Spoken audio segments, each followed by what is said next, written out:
Sergeant Raphael by Bill King.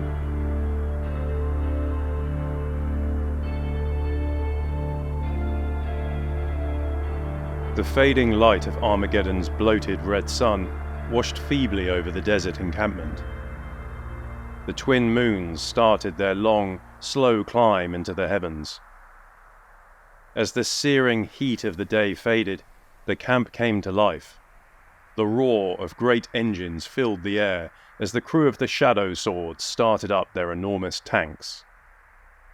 Slowly, drugged by the heat, the men of the 4th Imperial Guard Army of Armageddon emerged from their bubble tents into the dying daylight. The men were tired, listless, not quite awake. Sergeant Raphael listened to them grumble about the heat, the constant threat of spider scorpions, the possibility of an orc attack. Their complaints seemed almost amusing to the Blood Angel. These men thought of the desert lands outside their hive cities as the closest thing to hell they could find without dying.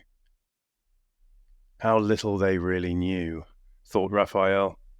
This place was a child's nursery compared to the world on which he had been raised. These men's lives, hard though they were, had been sojourns in paradise compared to the upbringing he had endured. But then, he thought proudly, he was a Blood Angel, one of the children of Sanguinius, who had died preparing the Emperor's way against the great evil one himself. Raphael studied the dunes, so like and yet so unlike the deserts of Baal Secundus, his birth world.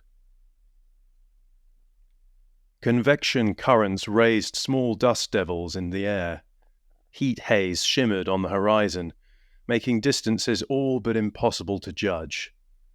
One of the great sandstorms, capable of burying an army alive, could be approaching at this very moment, and they wouldn't know, unless warned by a weather augury from one of the monitors placed in orbit by the Adeptus Mechanicus. It was true. This was a harsh land, but it could not compare to Baal Secundus.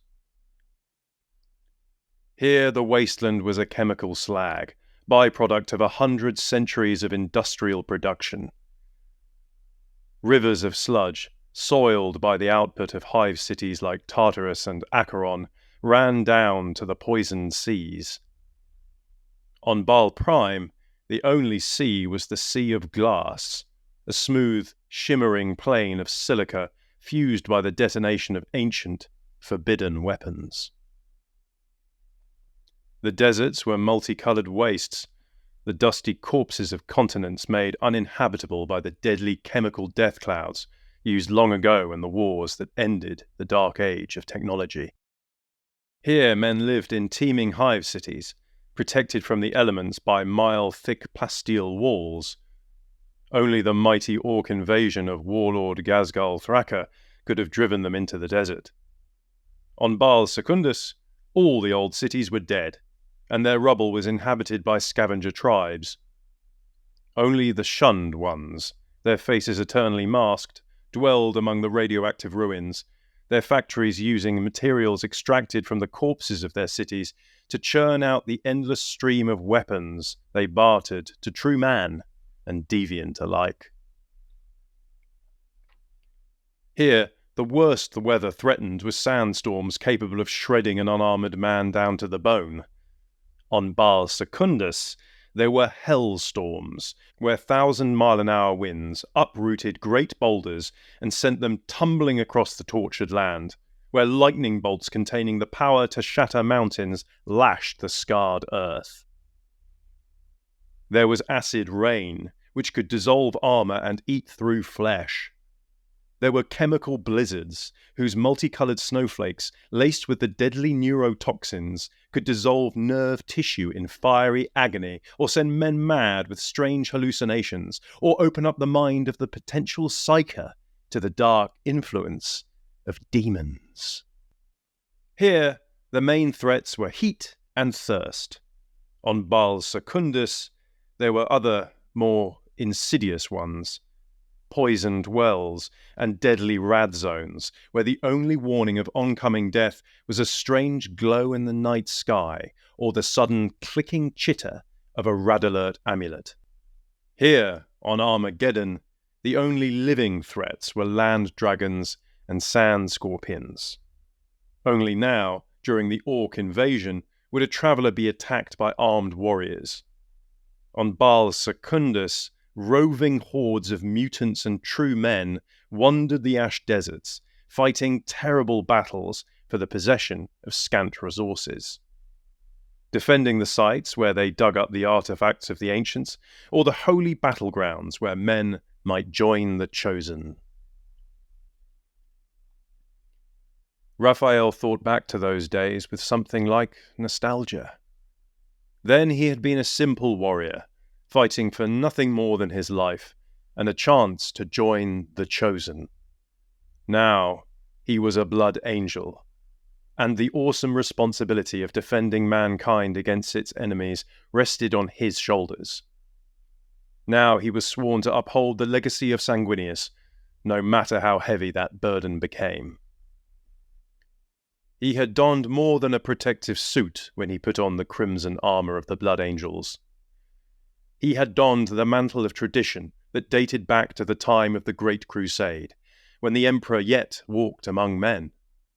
He had joined the endless procession of mighty warriors who had marched into battle beneath the Blood Angels' banner. He had become a successor to men who had defended the Emperor's palace on Earth, the holiest site in the entire galaxy, against the treacherous legions of chaos. When the sanguinary priest had implanted the gene seed that controlled the process that transformed him into a superhuman warrior, he had implanted a living link with the Primarch of his chapter, for the gene seed contained cells cultured from the gene runes of Sanguinius himself. When he had drunk from the chalice in Carnadine, he had sipped wine mixed with the cloned blood of the Winged One himself, and that blood had mingled with his own to start the transformation. When he had been shut in the great golden sarcophagus, and the meditation nodes attached to his head, visions of the Blood Angel's life had flickered through his mind. Now he could remember them only when the black rage came upon him, and visions of Sanguinius's last moments danced through his mind, driving him insane with grief and fury. But he knew he had shared some of the thoughts of one of the Emperor's Primarchs, and had been granted a privilege given to few men, even Space Marines. With such privileges came a terrible burden. He knew the Blood Angels were a dying chapter. Their fading might take many thousands of years, but it was happening, slowly and inexorably. Tiny errors in the gene runes had accumulated down the long centuries, small flaws that gathered together to produce greater ones. The first generations of the Blood Angels had not suffered from the Black Rage. That had come later, had crept in so slowly that it had barely been noticed until too late. There was the thirst, too, that sometimes irresistible longing to drink the blood of their enemies that took even the most restrained members of the chapter. Some of the chapter's more philosophically inclined members had theorized that perhaps this taint might lead them to chaos. Raphael knew this was impossible. The Space Marines of the Blood Angels would rather die than allow that to happen. Still, it was a discomforting thought. A man in the uniform of a guard lieutenant approached him, wary respect visible in every line of his face. He gave a perfect salute, as if standing on a parade ground, not in this burning desert. Sergeant Raphael turned his gaze on the man. "Sir, my men are almost prepared to move out. Are you ready to depart, sir?" "We've been ready to depart all day," thought Raphael. It seemed best not to demoralize the man by telling him this. His warriors lacked the superhuman hardihood of a Space Marine. There was nothing to be gained by rubbing this fact home. The Guard were true soldiers of the Emperor, even if they were only men. Only men, thought Raphael, and caught himself. Yes, to be a Space Marine was to be more than an ordinary man. It was to have keener senses, and stronger muscles, faster reflexes, and deadlier weapons. It was to have a life many times longer than an ordinary man, for Space Marines shared some of the gene runes of the immortal Primarchs. Yes, indeed, being a Space Marine was to be more than a man, but it was also to be a man. That was never to be forgotten. Space Marines were drawn from the ranks of men, and it was their duty to serve man. Many generations ago, entire chapters had forgotten that and fallen into heresy and worship of chaos. Yes, Lieutenant. We are ready. Suddenly, he heard a single chime, like the tolling of a great temple bell, resound in his comnet earbead. He touched the rune of communication and listened to the voice of his company captain. Sergeant Raphael, you and your men are to report to company headquarters at once. You have been assigned to a most urgent mission. The Emperor be praised. The Emperor be praised, responded Raphael. We are on our way.